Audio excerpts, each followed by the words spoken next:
Thank you very much. Thank you. Thank you very much. Let's take our seats. I don't know whether to say good morning, good evening.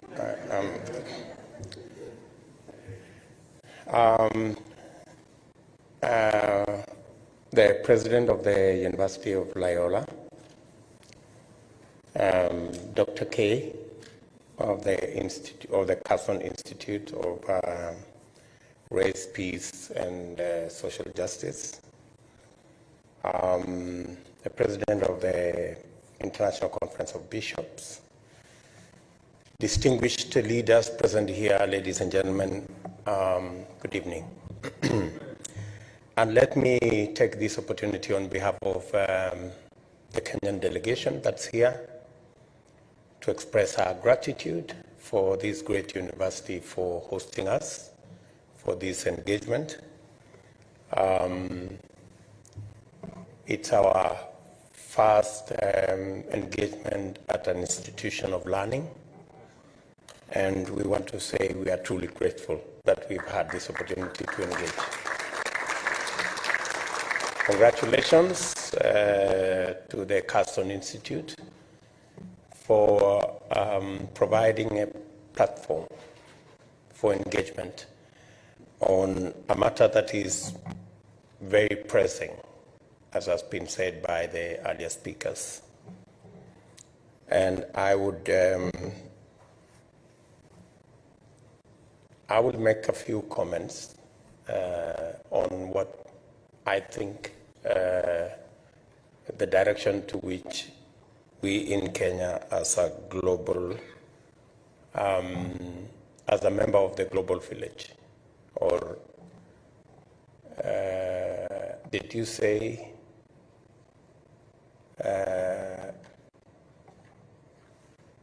something to the effect that we are all in a neighborhood that one resembles the other? I don't want to use the word you used earlier. I'm not as courageous as you. But to say how grateful we are, maybe by way of introduction, allow me to introduce the members of the delegation from Kenya so that you can know who is in our midst. I will start with my colleague, the Honorable Musalia Mudavadi, our former Vice President of Kenya. Thank you very much. We have governors in our midst, Governor Nanok, Governor Mburia, and Governor Ann Waiguru. Those are people running close to the states in America, but here we call them counties in Kenya. Then we have senators from Kenya. We have two senators from Kenya. Senator Susan from the Nakuru you talked about, that's the senator of Nakuru. And Senator Murkomen, also from Rift Valley. And then we have members of parliament in our midst.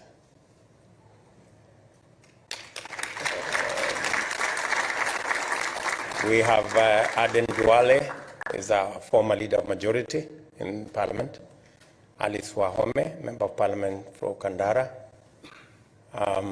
Owen Baya, member of parliament from the coast part of Kenya. Kimani Ichung'wah, member of parliament from the outskirts of Nairobi, not too far from Nairobi. Soiban Tuya, actually she's a Maasai. The Maasai, she's not very tall though. Yeah, and then Adagala Beatrice from the western part of Kenya. Thank you. I think we have other officials in our midst. Let's just say the rest of the officials from Kenya, can you stand up? Yeah, those are members of our delegation. Thank you very much, ladies and gentlemen. So, thank you very much for welcoming us into this University. Again, I want to thank all of you. They normally say peace is not necessarily the absence of war. It's much more than the absence of war.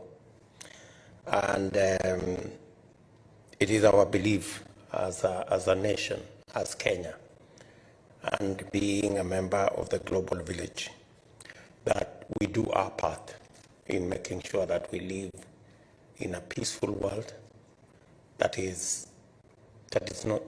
doesn't have prejudice over race or color or religion or where somebody comes from, and that informs our past and present.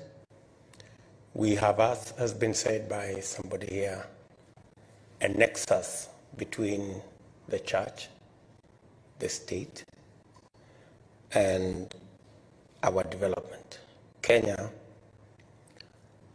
has a lot of gratitude to the church.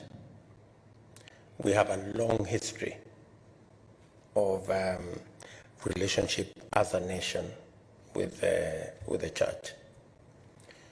So that you may know, almost 20% of all our health facilities are church-based, or they are run by church-based institutions. And almost 30% of all our schools are actually run by religious institutions. And let me say our first two presidents are products of church institutions. They were mentored, they went to school because of the church. And therefore we have a solid relationship with the church. And even in our politics, you will find that along the way, you will find the Ufungamano initiative as we worked on the push for a new constitution. And that was largely a faith-led engagement as we sought for a new constitution for our country. And so we have a solid relationship as a nation with the church. And so do I find in this great institution that there is an interface of faith and education. And that's the solid basis upon which this institution is built. I have had occasion to meet many, as has been said here, of the reverends who've come to Kenya, of the bishops who've come to Kenya, and they have been part and parcel of the achievements we've made as a nation, and their contribution cannot go without mention. We truly are grateful to the initiatives the bishops have done in our country. Let me say that our mission to America this time around, we have meetings with government officials later beginning from tomorrow, to discuss the future of our country and to discuss what we as a country and this great nation of America can share in terms of democracy, development, and the whole array of matters in that space. We believe that we have lessons to learn from this great land of the free, also we call it. And you inspire us as Kenyans to also claim our space and be free from the many trappings that in the journey of making a nation become part of the struggles that we have to go through. The country is deep in discussion about our democracy, the status of our democracy, the threat to our democracy, and the freedom of choice that people can choose freely without blackmail, intimidation, threats, which in the life of a nation sometimes become part of the hurdles that we have to go through. And Kenya is as resilient as this state. You have correctly said that this also looks like a state of hustlers. And and so are we. And so we are at the moment in Kenya, we are facing an election, and the matters in the election, from our opinion, are about 3 issues. In fact, the biggest issue that is on the ballot is the democracy of our nation and whether we truly have the opportunity to make free choices devoid of blackmail, threats, and intimidation.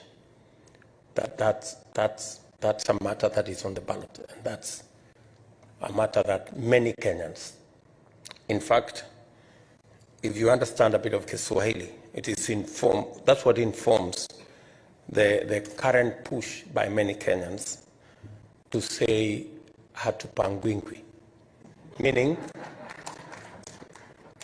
we want to make our choices without being choreographed or chaperoned or blackmailed or intimidated.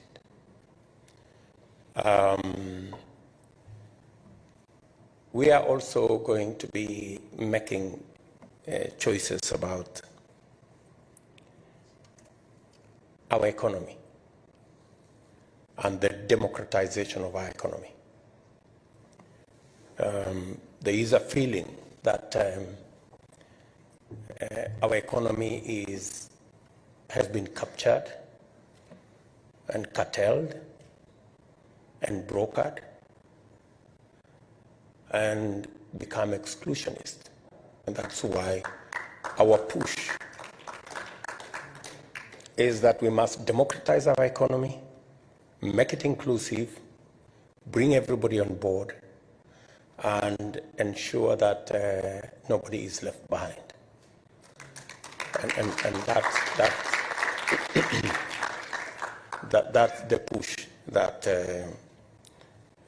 is going to inform the elections in our country.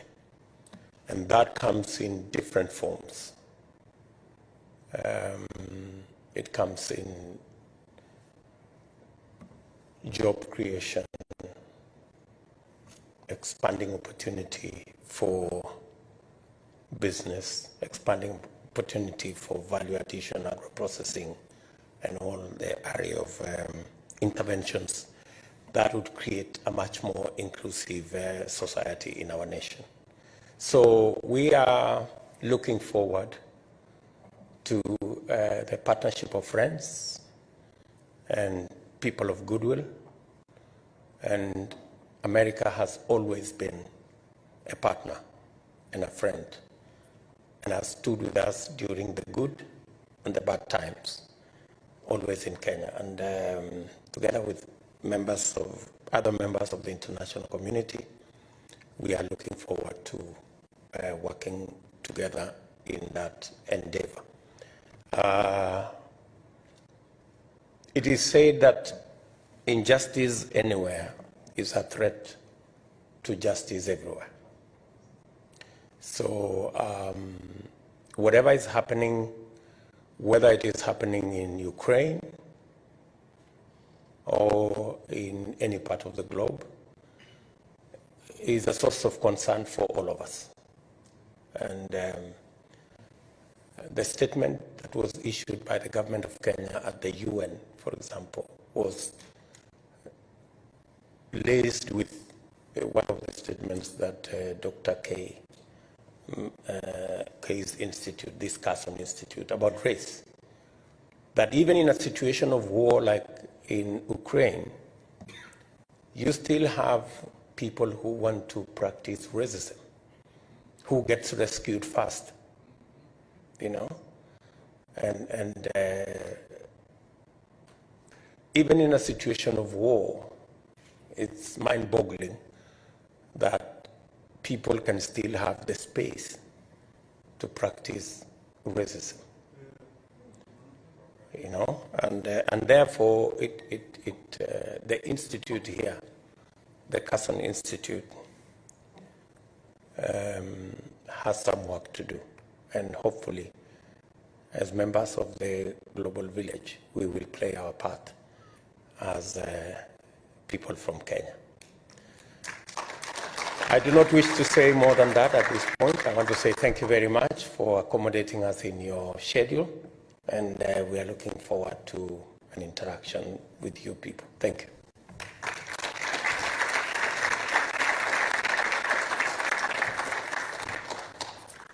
So we're going to open it back up for questions and answers. For us, that is the hallmark of what